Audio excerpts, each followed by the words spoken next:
How to fix installer encountered the 0xc8000222 error in Windows 11.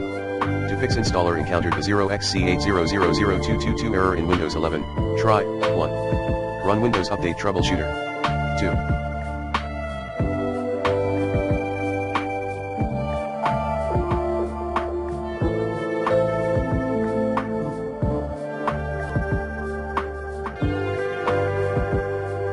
Perform an SFC scan as admin. 3.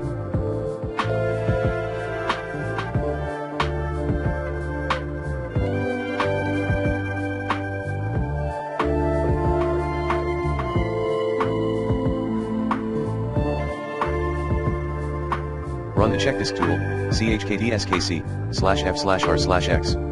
4.